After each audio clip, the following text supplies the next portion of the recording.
5 जनवरी 2025 तक झारखंड गवर्नमेंट का टेन्योर है, तो किसी भी समय ये चुनाव हो सकता है और हम पूरे चुनाव के लिए तैयार हैं। इलेक्शन कमीशन के सामने हम लोगों ने कुछ मांगे रखी, जैसे जो बांग्लादेशी घुसपैठिए हैं, जहां जहां हम लोगों ने बूथें भी बताई, जहां 120% तक वोटर्स बढ़ गए थे, जो सामान्य तौर पर सिर्फ 15% बढ़ते हैं दो चुनावों के बीच में। बांग्लादेशी घुसपैठियों को वोटिंग राइट से उनको हटाया जाए और दूसरा कुछ अधिकारी हैं जो सरकार के टूल किट और एजेंट के रूप में काम कर रहे हैं, जो सीधे तौर पर चुनाव से जुड़े हुए हैं, उनको चुनावी प्रक्रिया से अलग किया जाए।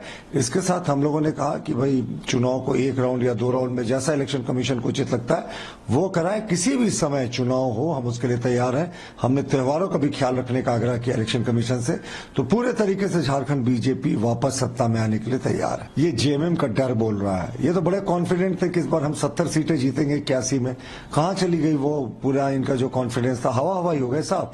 हमारी परिवर्तन यात्रा शुरू हुई और इनको लग गया कि ये इनकी राजनीतिक अंतिम यात्रा है, इसलिए ये इस तरीके के अनर्गल मांगों को रख रहे हैं। साहब, आप जो बाहर से नेता आते हैं उनके विजिट को कैसे रोक सकते हैं? और अगर नफरत फैलाने की बात है ना, तो उसमें झारखंड मुक्ति मोर्चा का कोई सानी नहीं है साहब। इन्होंने तो बांग्लादेशी घुसपैठियों को जिस तरीके से प्रोटेक्ट किया, जिस तरीके से हाईकोर्ट में उनको लेकर गलत एफिडेविट देकर झूठ बोला कि कोई बांग्लादेशी घुसपैठिए नहीं है, तो ऐसा लगता है कि बांग्लादेशी घुसपैठिए झारखंड मुक्ति मोर्चा के स्लीपर सेल है जो इलेक्शन में एक्टिव हो जाते हैं। तो झारखंड मुक्ति मोर्चा की जो इलेक्शन कमीशन के सामने मांगे थी वो स्पष्ट करता है कि इस बार भाजपा की सरकार। अगर आप ये वीडियो YouTube पर देख रहे हैं तो हमारे चैनल को सब्सक्राइब करें और बेल आइकन को दबाना ना भूलें। अगर आप Facebook पर ये वीडियो देख रहे हैं तो हमारे पेज को लाइक करें।